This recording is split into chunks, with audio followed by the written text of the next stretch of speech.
মিয়ানমারের 4 ভাগের মাত্র 1 ভাগের নিয়ন্ত্রণ এখন সেনাবাহিনীর হাতে। গণতন্ত্রপন্থী বিদ্রোহী গোষ্ঠীগুলো একে একে দেশটির নতুন নতুন জায়গা দখল করে নিচ্ছে। তবে হঠাৎ করে বিদ্রোহীদের এমন অভূতপূর্ব সাফল্যের কারণ হিসেবে সামনে এলো এক নতুন তথ্য। সেনাবাহিনীর সৈনিক থেকে অফিসার অনেকেই গুপ্তচর হিসেবে কাজ করছে বিদ্রোহীদের পক্ষে। তার নাম দেয়া হয়েছে তরমুজ। বিবিসির এক অনুসন্ধানী প্রতিবেদনে উঠে এসেছে এমন তথ্য। বিস্তারিত ইমতিয়াজ আলমের রিপোর্টে। ফাটল ধরছে মিয়ানমার সেনাবাহিনীর ভেতরে। সেনাদের গুপ্তচররা গোপনে গণতন্ত্রপন্থী বিদ্রোহীদের পক্ষে কাজ করছে। বিবিসি ওয়ার্ল্ড সার্ভিসের এক অনুসন্ধানে এমনটাই উঠে এসেছে। অনুসন্ধানে আরও উঠে এসেছে মিয়ানমারের 4 ভাগের মাত্র 1 ভাগেরও কম ভূখণ্ডের পূর্ণ নিয়ন্ত্রণ রয়েছে জান্তা বাহিনীর হাতে। সৈনিক গুপ্তচররা স্থানীয়ভাবে তরমুজ নামে পরিচিত। এর অর্থ বাইরে সবুজ, ভেতরে বিদ্রোহী লাল। বাহ্যিকভাবে সামরিক বাহিনীর প্রতি অনুগত, গোপনে গণতন্ত্রপন্থী বিদ্রোহীদের পক্ষে কাজ করে তারা। বিদ্রোহীদের পক্ষে কাজ করা মিয়ানমারে থাকা একজন মেজর বিবিসিকে বলেছেন, সেনাবাহিনীর বর্বরতাই তাকে পক্ষ পরিবর্তন করতে প্ররোচিত করেছিল।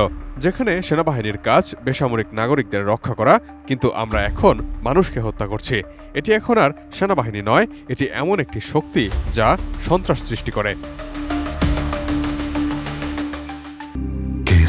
শেকড় থেকে শিখরে মেজর কিয়াও ছদ্মনামের সেই সেনাবাহিনীর কর্মকর্তা প্রথমে সেনাবাহিনী থেকে চলে যাওয়ার কথা ভাবছিলেন। পরে স্ত্রীকে নিয়ে সিদ্ধান্ত নিয়েছেন গুপ্তচর হওয়াটাই বিপ্লবের সেবা করার সর্বোত্তম উপায়। যখন তিনি নিরাপদ বলে মনে করেন, তখন পিপলস ডিফেন্স ফোর্সেসের কাছে অভ্যন্তরীণ সামরিক তথ্য ফাঁস করেন তিনি। পিপল ডিফেন্স ফোর্সেস মিয়ানমারের বেসামরিক মিলিশিয়া গ্রুপগুলোর একটি নেটওয়ার্ক। কিয়াও তার বেতনের কিছু অংশ তাদের পাঠান যাতে তারা অস্ত্র কিনতে পারে, এমনটাই জানাচ্ছিলেন বিবিসির কাছে। বিবিসি চলতি বছরের নভেম্বরের মাঝামাঝি পর্যন্ত 14,000-এরও বেশি গ্রামীণ গোষ্ঠীর ক্ষমতার ভারসাম্য মূল্যায়ন করে দেখেছে, সংঘাত শুরু হওয়ার প্রায় 4 বছর পর মিয়ানমারের আর মাত্র 21% ভূখণ্ডের পূর্ণ নিয়ন্ত্রণ বজায় রয়েছে সেনাবাহিনীর হাতে। চলতি বছরের শুরুর দিকে ব্যাপক ভূখণ্ডে পরাজয়ের পর জান্তা commander in chief Min Aung Hlaing বিরল স্বীকারোক্তি দেন যে তার বাহিনী চাপের মুখে রয়েছে। উইন অং ছদ্মনামের আরেকজন সাবেক গোয়েন্দা কর্মকর্তা বিবিসিকে জানান, তিনি গণ-অভ্যুত্থানের পর দল ত্যাগ করেছিলেন।